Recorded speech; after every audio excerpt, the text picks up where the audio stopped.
Shri Venkateswara gold తాకట్టులో ఉన్న మీ బంగారాన్ని విడిపించి కొనబడును.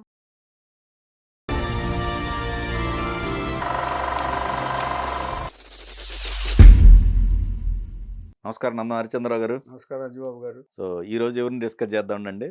మీరే చెప్పాలి.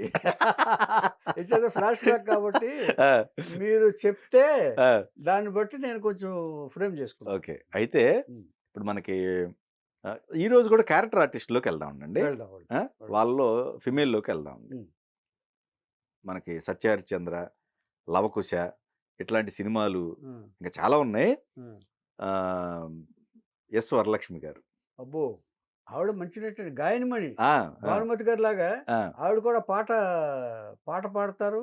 ఆ, నటీమణి కూడా, ఆవిడ సంగీత విద్వాంసురాలు కూడా. Right right. తర్వాత ఇంకో విషయం చెప్పాలంటే మంగళంపల్లి బాలమురళీకృష్ణ గారు తన పిక్చర్ ద్వారా ఇంట్రడ్యూస్ చేసింది ఆవిడే. సినిమా తీసి సతీ సావిత్రి సినిమా తీసింది. ఓకే.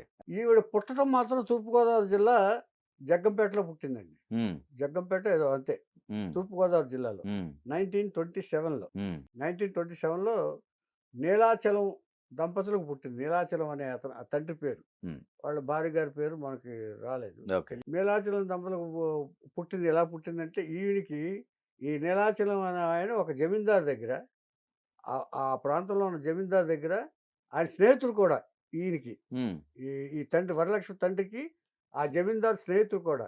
ఆ స్నేహితుడి దగ్గరే జాబ్ చేస్తున్నాడు ఈయన. ఓకే. జాబ్ అంటే స్నేహితులు పెట్టుకున్నాడు ఆయన జమీందారు గారు. ఒకసారి ఇద్దరు గుర్రాల మీద వెళ్తుండగా వీళ్ళిద్దరు వెళ్తున్నారు. ఈ మన ప్రేమ్ నగర్ లో డైలాగ్ ఉంటుంది, ఈ చివరి నుంచి ఆ చివరి దాకా నాకు కనపడేదంతా నా నా సామ్రాజ్యం, నా పొలం అంటాడు చూసారా. ఉమ్, అలాగే ఆ జమీందారు చెప్పాడు, ఇదిగో అక్కడ దాకా నాదేరా, నీకు ఎంత కావాలో చెప్పు, నేను రాసి చేస్తాను అన్నాడు. ఉమ్, నీకు ఎంతకాలం నాకు సర్వీస్ చేస్తున్నావు కదా, నీకు రాసి చేస్తానంటే అదిగో ఆ కొండ వరకు నాకు ఇచ్చేసేయండి. ఇదో విచిత్రంగా ఉంటాయి ఇవన్నీ. రైట్. ఇచ్చేసాడు, రాసి ఓకే. ఇచ్చేసాడు ఆ, జమీందారు. ఓకే. ఆయన అంటే రాజులు అలా ఉండేవాళ్ళు. అదేలే రే. ఇదివరకు రాజులు తలుచుకుంటే కొదవే ఉందని అదే రైట్. సామెత కూడా ఉంది. అలాగే నమ్మితే ఎలాగైనా ఇచ్చేస్తారు వాళ్ళు. ఓకే. రాజులను మోసం చేసిన వాళ్ళు కూడా ఉన్నారు.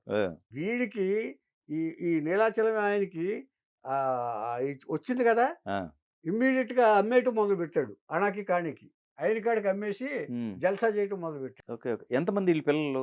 ఏదండి పిల్లలు ఎంతమంది? చెప్తా. ఉమ్, ఈ మొదటి భార్య, ఒక భార్యకి ఒక కొడుకు పుట్టిన తర్వాత భార్య చనిపోయింది. ఆ, కొడుకు పుట్టిన తర్వాత భార్య చనిపోయింది. ఆ, రెండో భార్యని చేసుకున్నాడు. ఎస్ రెండో భార్యకి పుట్టిన కూతురే ఎస్ ఎస్ వరలక్ష్మి. ఓకే. కానీ ఉమ్, ఆడపిల్లలంటే అస్సలు ఇష్టం లేదు, అసహించుకుంటాడు. ఆ, అసలు ఎదురు పడితే నువ్వు నా ఎదురు రాకు అని చెప్పి చేతికిచ్చినవాడు. ఆడపిల్లల కన్నామని భార్యని కూడా తిట్టేవు. ఆ, ఆడపిల్ల అంటే అంత అసహ్యం. ఉమ్, ఈవిడికి పాపం చిన్నపిల్లకి ఏం తెలుసు. ఉమ్, ఇది ఎవరికో చెప్పుకుంది పాపం. ఆ పెదనాన్న ఒక ఆయన కర్నూలులో ఒక ఆయన ఉన్నాడు, రంగయ్య నాయుడు గారని.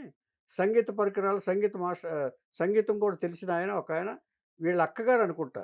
ఉమ్, ఈ వరలక్ష్మి పెద్దమ్మ గారంటే భార్యకి అక్కగారు. ఓకే. భార్యకి అక్కగారికి మొరపెట్టుకుంటే రంగయ్య నాయుడు గారు వచ్చి ఈ పిల్లల్ని 4 సంవత్సరాలు ఉండగా వరలక్ష్మిని తీసుకెళ్ళి కర్నూలు తీసుకెళ్ళిపోయాడు. ఓకే. వీడి దగ్గర ఇక ఒట్టలేదు, అది అమ్మేసాడా మొత్తం? ఏది అమ్మే తింటున్నాడు. ఇక తింటున్నాడు ఇక ఇక వీళ్ళ కథను వదిలేస్తున్నాం మనం. ఓకే. ఓకే. వరలక్ష్మిని ఎక్కడ తీసుకెళ్లిపోయాడో అక్కడి నుంచి కథ స్టార్ట్ చేస్తాం ఇప్పుడు. ఓకే. ఓకే. వరలక్ష్మి కథ ఇప్పుడు మనం రైట్ చెప్పేది. రైట్. ఇప్పుడు తింటున్నాడు, ఎంజాయ్ చేస్తున్నాడు, అదంతా ఇక ఆ కథ వేరే. ఓకే. దాంతో మనకు సంబంధం లేదు. ఓకే. ఈ కనెక్ట్ అవ్వదు. ఇక వచ్చేసాడు. వచ్చేసిన తర్వాత సంగీతం తెలుసు కదా ఈయనకి. ఈ పిల్లకి సంగీతం నేర్పడం మొదలు, వాయిస్ బాగా ఉంటుంది కాబట్టి సంగీతం నేర్పడం మొదలుపెట్టాడు. సంగీత పరికరాల షాప్ ఇది. అలాగా స్కూల్లో చేర్పించి స్కూల్ గ్యాప్ టైంలో సంగీతం నేర్పిస్తూ ఇలాగ పెరుగుతుంది. ఎక్కడ పెద్దమ్మ దగ్గర పెరుగుతుంది. పెద్దమ్మ దగ్గర పెరుగుతుండగా కొంత ఒక స్టేజ్కి వచ్చిన తర్వాత 10 సంవత్సరాలకి ఎంతకు వచ్చిన తర్వాత గూడవల్లి రామబ్రహ్మం గారిని డైరెక్టర్ని తెలుసుకున్నాం మనం. అవును. ఆ గూడవల్లి రామబ్రహ్మం గారు ఒకసారి కర్నూలు వచ్చారు. ఆయన బాలయోగిని అనే సినిమా తీస్తున్నాడు. ఆయన నటీనటులు సెలెక్ట్ చేసుకోవడానికి కర్నూలులో ఎవరు ఉన్నారని చెప్తే నటీనటులు వాళ్ళు సెలెక్ట్ చేసుకోవడానికి వచ్చి ఈ రంగయ్య నాయుడు గారి షాప్కి వచ్చాడు. ఆయన మ్యూజిక్ అంటే ఒక ఇది కదా, ఒక అట్రాక్షన్ కదా షాప్. ఎవరో ఇన్ఫర్మేషన్ ఇస్తే ఆయనకు వచ్చాడు. అప్పుడు రంగనాయుడు గారు ఏం చేశారంటే వరలక్ష్మి పాట పాడించి రామబ్రహ్మ గారికి వినిపించాడు. ఈ అమ్మాయి బాగుంది, బాలయోగి సినిమాలో నేను వేషం ఇస్తాను, నేను కబుర్ చేసినప్పుడు బెదవాడు తీసుకురండి అని చెప్పి రామబ్రహ్మ గారు వెళ్ళిపోయారు. ఈ అమ్మాయిని సెలెక్ట్ చేసుకుని, మిగతా వాళ్ళు సెలెక్ట్ చేసుకుని వెళ్ళిపోయాడు ఆయన. బెజవాడ రమ్మన్నాడు ఆయన. బెజవాడ బేస్ అనుకుంటా. ఓకే. అయిన తర్వాత కొంతకాలానికి వచ్చింది. బెజవాడ, బెజవాడ తీసుకెళ్ళాడు ఈయన. తీసుకెళ్తే బాలయోగిలో నటించింది. బాలయ్య ఒక నౌకరు కూతురుగా వేషం ఇచ్చాడు ఆయన హ్మ్. ఈవిడకి. అక్కడికెళ్ళిన తర్వాత ఈ డైరెక్టర్లు చెప్పింది చేయటమే. అదే. పిల్లలు ఆ! 10 సంవత్సరాల పిల్లలంటే. ఈ బాలయోగిలో నటిస్తుండగా కె. సుబ్రహ్మణ్యం అనే ఆయన, హ్మ్. ఒక ఆయన ఏం చేశాడంటే తమిళ్ డైరెక్టర్ ఆయన. నిర్మాత, దర్శకుడు ఆయన. ఈ అమ్మాయి బాగా చేస్తుంది. కొంచెం పాట కూడా స్వరం కూడా ఉంది ఈవిడకి. పాట పాడుతుంది కాబట్టి తను 'సేవా సదన్' అనే సినిమా ఎంఎస్ సుబ్బలక్ష్మి గారితో తీస్తున్నాడు. హ్మ్. ఎంఎస్ సుబ్బలక్ష్మి గారంటే తెలుసు కదా మనకి. అయ్యో! ఆ! ఆ! హ్మ్. ఎంఎస్ సుబ్బలక్ష్మి గారు తీస్తూ చిన్నప్పుడు ఎంఎస్ సుబ్బలక్ష్మికి వరలక్ష్మి సెలెక్ట్ చేశారు. ఓకే. ఆ సినిమా కూడా అయిపోయింది. అయిపోయిన తర్వాత మళ్ళీ వాళ్ళ రామబ్రహ్మం గారే 'రైతు బిడ్డ' అయన్నీ తీశారు. 'రైతు అవును. బిడ్డ', 'ఇల్లాలు' అనే సినిమాల్లో చిన్న చిన్న పాత్రలు ఇచ్చాడు ఈయన. హ్మ్. చిన్న చిన్న పాత్రలు ఇచ్చిన తర్వాత అంటే రామబ్రహ్మం గారు వదిలిపెట్టలే వరలక్ష్మిని. తర్వాత సుబ్రహ్మణ్యం గారు కూడా ఆ తర్వాత మన రామబ్రహ్మం గారే పల్నాటి యుద్ధం తీస్తూ అనారోగ్యంతో మరణించాడని ఆయన ఒక వెర్షన్‌లో చెప్పుకున్నాం మనం. అవును. మధ్యలోనే ఆయన అనారోగ్యంతో మరణిస్తే చేశాడు. ఆ సినిమాలో కూడా చిన్న మాంచాలుగా ఇచ్చాడాయన. మాంచాలుగా ఇచ్చాడు. ఎవరు? రామబ్రహ్మం గారు. అలాగే కంటిన్యూ చేశారది. అంటే కెఎస్ ప్రకాశ్‌రావు గారిని ఫినిష్ చేయమంటే ఆయన ఎల్‌వి ప్రసాద్‌కి అప్పచెప్పాడు. హ్మ్. అది మనం ఇదివరకు చెప్పుకున్నాం. అవును. ఆ తర్వాత ఈ కె. సుబ్రహ్మణ్యం గారే మళ్ళీ తమిళ్ సినిమాల్లో అవకాశం ఇస్తున్నాడాయన. ఇస్తుండగా ఇప్పుడు 'మాయాలోకం' అనే సినిమా తీస్తున్నాడీయన. హ్మ్. అందులో ముగ్గురు కథానాయకులు. ఒకరు శాంతకుమారి, 2 ఎంవి రాజం, మూడో కమలా కోట్నిస్. హ్మ్. కమలా కోట్నిస్ చేయనంది. మూడో కథానాయక ఓకే అయిన తర్వాత నేను ముగ్గురు హీరోలతో చేయనని చెప్పి కమలా కోట్నిస్ రిజెక్ట్ చేసింది. ఇప్పుడు మూడో అమ్మాయిని ఫిలప్ చేయాలి. అప్పుడు ఈయనకి వరలక్ష్మి గుర్తొచ్చింది. అప్పుడు కొంచెం ఇది వచ్చింది, ఏజ్ వచ్చింది ఆవిడకి. హ్మ్. అప్పుడు రంగయ్య నాయుడు గారికి ఫోన్ చేశారు. ఆయన ఈ బాలనటిగా సినిమాలు చేసిన తర్వాత ఊరికెళ్ళిపోయారు. ఊరికెళ్ళిపోయారు. ఆ కర్నూలుకి ఫోన్ చేశాడు ఈయన. ఫోన్ చేస్తే అప్పుడు రేడియోలో కూడా పాటలు పాడుతుంది ఈవిడ. హ్మ్. అప్పట్లో అక్కడ. ఓకే. రంగానాయుడు గారు సంగీతాన్ని బాగా డెవలప్ చేద్దాం అనుకుని తీసుకెళ్ళిపోయాడు ఆయన. హ్మ్. ఈ హ్మ్. నటిక కంటే అదే బెటర్ అని చెప్పేసి. అదే. ఆ! అప్పుడు చెప్పాడు. హ్మ్. అంటే కద్దండి రామరామ్ గారు ఫోన్ చేశారు. మీ అమ్మాయికి ఒక మంచి హీరోయిన్ క్యారెక్టర్ ఉంది. మూడో క్యారెక్టరు. మూడో హీరోయిన్ నేను సినిమా తీస్తున్నాను నాగేశ్వరరావు గారితోటి అని చెప్తే, వద్దులేండి నేను ఆ అమ్మాయిని సంగీత కళాకారుని చేయాలనుకుంటున్నాను. నా యాంబిషన్ అది. పైగా ఆవిడ బాగా ప్రాక్టీస్ చేస్తుంది ఆ అమ్మాయి. అంచేత నేను వద్దనుకుంటున్నాను అంది. అలా అనుకుంటే ఎలాగండి అని చెప్పేసి ఆవేళ పెట్టేసి, ఆ తర్వాత మళ్ళీ చేంజ్ చేసి ఎలాగైనా రావాలండి మీరు. నాకు ఆ అమ్మాయి మీద బాగా నమ్మకం ఉంది. భవిష్యత్తులో మంచి తారవుతుంది అని చెప్పి రంగనాయుడు గారిని ఒప్పించి పిలిపించాడు. హ్మ్. అయిపోయిన తర్వాత సుబ్రహ్మణ్యం గారు 'సహస్ర చిరచ్ఛేద అపూర్వ చింతామణి' తమిళ్లో స్టార్ట్ హ్మ్. చేస్తే దాంట్లో కూడా బుక్ చేశాడండి వరలక్ష్మి. ఇక ఊపు అందుకుంది. 'Mayalokam' super duper hit. హ్మ్. అక్కినేని నాగేశ్వరరావుతోటి. దీని తర్వాత ఘంటసాల బలరామయ్య గారు 'బాలరాజు' అనే సినిమా స్టార్ట్ చేశారు. ఇక 'బాలరాజుకి' ఎంత చరిత్రో అది అక్కినేని నాగేశ్వరరావుతోటి. హ్మ్. అక్కినేని నాగేశ్వరరావుతో స్టార్ట్ చేసి 'బాలరాజు' బ్రహ్మాండమైన రజతోత్సవాలు చేసుకుందది. అది రికార్డ్ బ్రేక్ హిట్స్ అని. ఇక అక్కడి నుంచి ఆవిడ ఆగలేదు. తర్వాత సినిమాలన్నీ మనకు తెలిసినయే. 'వెంకటేశ్వర మహత్యం', 'శ్రీకృష్ణ తులాభారం', 'సత్యహరిశ్చంద్ర' ఎన్టీఆర్ తోటి. తర్వాత చాలా సినిమాలు చేసింది. 'కైల బాలచంద్ర తేజ బొమ్మ బొరుస' అనేది హ్మ్. సూపర్ డూపర్ హిట్ అవును. తమిళ్లో కూడా. హ్మ్. తమిళ్, హ్మ్. తెలుగులో కూడా. హ్మ్. తెలుగులో చలన చేశాడాయన. ఏవండీ? రైట్. ఇలాంటి సినిమాలతోటి ఇక ఆవిడ అప్రతిహతంగా సాగింది ఆవిడ కెరీరు. హ్మ్. గాయనిగాను, ఇటు ఏ ఏ సినిమా గాయనిగాను, ఇది తర్వాత హీరోయిన్‌గాను, క్యారెక్టర్ ఆర్టిస్ట్‌గాను ఆవిడ కొనసాగించింది. ఓకే. కొనసాగిస్తూ వ్యక్తిగత జీవితానికొస్తే ఇక ఆవిడ అసలు ఒరిజినల్‌గా అక్కినేని నాగేశ్వరరావు గారిని ఇష్టపడిందావిడ. ఆ! కానీ నాగేశ్వరరావు గారు అప్పట్లో రూమర్స్ బాగా వచ్చాయి. కానీ నాగేశ్వరరావు గారు సినిమా వాళ్ళని చేసుకునే ఉద్దేశం లేదప్పుడు.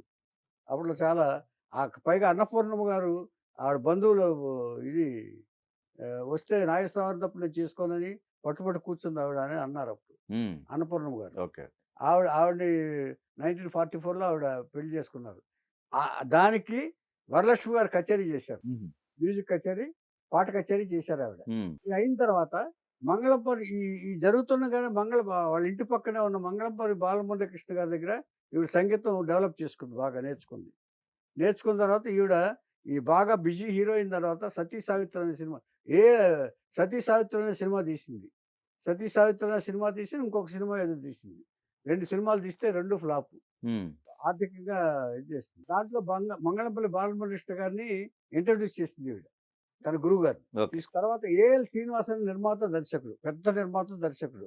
చాలా పాపులర్. ఆయనకి స్టూడియో కూడా ఉన్నట్టు నాకు శారదా స్టూడియో ఏదో ఆయనదే అన్నట్టుగా నాకొక ఐడియా. కానీ ఉమ్, నాట్ షూర్. ఓకే. ఓకే. ఏవండి ఆయన పెళ్లి చేసుకుంది ఈవిడ. ఉమ్, ఆయన పెద్ద నిర్మాత, దర్శకుడు ఆయన. చాలా సినిమాలు చేశాడు ఆయన. ఓకే. ఆ, సో, బ్రహ్మాండం ఆయనది. వాళ్ళకి 2 పిల్లలు పుట్టారు. 2 పిల్లల్లో ఒకళ్ళు మెంటల్లీ రిటార్డ్, అయ్యో.